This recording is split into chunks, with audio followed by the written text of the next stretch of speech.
नमस्कार मित्रांनो, ट्रिक्स अनलिमिटेडमध्ये आपले स्वागत आहे. मित्रांनो, आता सध्या शिवाजी विद्यापीठाच्या संलग्नित महाविद्यालयांच्या परीक्षेचे दिवस चालू आहेत. तर या काळात विद्यार्थ्यांना हॉल तिकीट डाउनलोड करताना अडचणी येत आहेत. याआधी तुम्ही शिवाजी विद्यापीठाच्या अशा वेबसाईटवर जाऊन डायरेक्टली आपला PRN टाकून आपला हॉल तिकीट डाउनलोड करू शकत होता.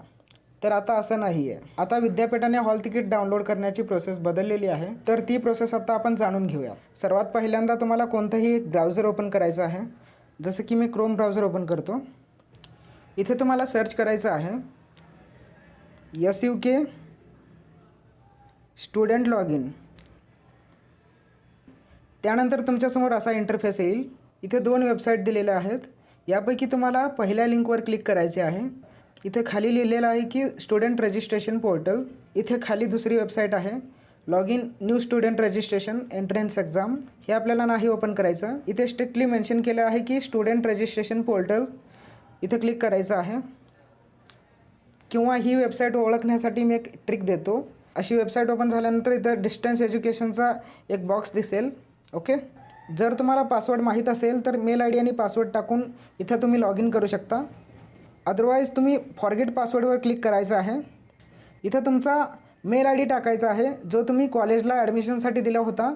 ओके, तर इथे कॅप्चा दिलेला आहे, ते कॅप्चा एंटर करायचं आहे. तर कॅप्चा एंटर केल्यानंतर सेंड व्हेरिफिकेशन OTP इथं क्लिक करायचं आहे. तर इथे मी मेल पाठवलेला आहे.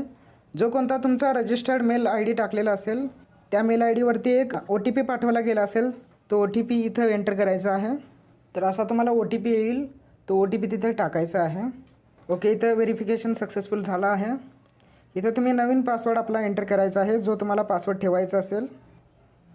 ओके, आता मेल ID एंटर करायचा आहे आणि इथे आपण सेव्ह केलेला पासवर्ड कॅप्चा एंटर केल्यानंतर लॉग इनवर क्लिक करायचं आहे.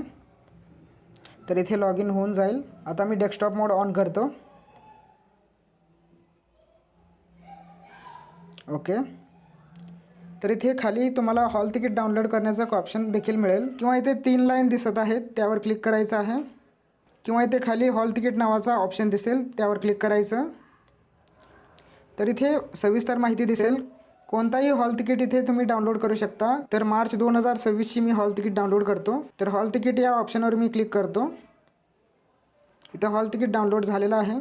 डाउनलोड्समध्ये जायचं आहे. इथे पहिली फाईल ओपन करतो. तर आपण पाहू शकता इथे मी हॉल तिकीट डाउनलोड केलेलं आहे. तर भेटूयात पुढच्या एका नवीन व्हिडिओमध्ये. तोपर्यंत धन्यवाद.